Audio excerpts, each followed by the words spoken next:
नमस्कार, अभिवादन स्वीकार कीजिए। आप देख रहे हैं इंडिया न्यूज का डिजिटल प्लेटफॉर्म और आपके साथ मैं हूं शबाब।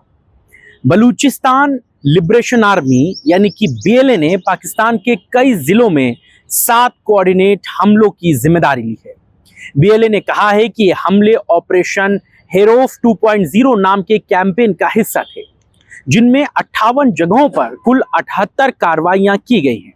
उन्होंने कहा कि आजादी मिलने तक बलूच लिबरेशन आर्मी ऐसे ही हमले करती रहेगी। बीएलए प्रवक्ता जियंद बलूच ने एक बयान जारी करके कहा है कि इस अभियान को हम अपने प्रतिरोध की रणनीति का हिस्सा मानते हैं। इसका उद्देश्य पाकिस्तान द्वारा बलूचिस्तान पर कब्जे को खत्म करना है। बयान के मुताबिक बीएलए लड़ाकों ने शनिवार रात को खुजदार जिले के ओरनाच क्रॉस पर 2 घंटे से ज्यादा वक्त तक हाईवे को अपने नियंत्रण में रखा। इस दौरान उन्होंने वाहनों की जांच की और क्षेत्र से प्राकृतिक संसाधनों से लदे वाहनों को रोक लिया। बयान में कहा गया है कि बलूच लिबरेशन आर्मी के स्वतंत्रता सेनानियों ने खुजदार क्षेत्र में ओरनाच क्रॉस पर 2 घंटे से ज्यादा समय तक राजमार्ग पर नियंत्रण बनाए रखा। इस दौरान उन्होंने वाहनों की तलाशी ली और क्षेत्र के प्राकृतिक संसाधनों को लेकर जा रहे 2 वाहनों को निशाना बनाया है। बीएलए ने आगे दावा किया है कि उन्होंने क्षेत्र में लेवी फोर्स चेकपोस्ट पर कब्जा कर लिया है और उसमें आग लगा दी है।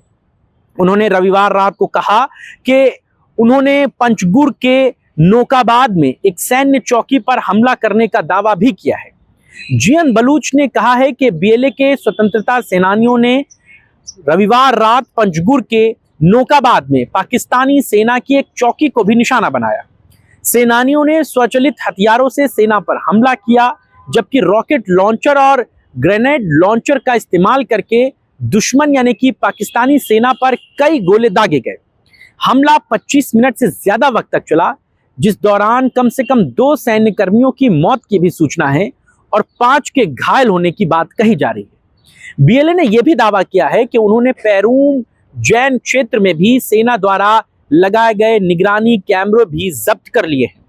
कलात के गरब क्षेत्र में बीएलए ने कहा है कि उसके लड़ाकों ने एक बम निरोधक दस्ते को रिमोट नियंत्रित इम्प्रोवाइज्ड एक्सप्लोसिव डिवाइस यानी कि आईईडी का इस्तेमाल करके निशाना बनाया, जब वो एक अभियान में लगे हुए थे।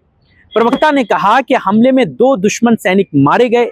बीएलए ने इस बात का भी दावा किया कि उसने 4 लोगों को पकड़कर मार डाला है, जो कथित तौर पर पाकिस्तानी खुफिया एजेंसी के लिए गुप्त एजेंट के रूप में काम कर रहे थे।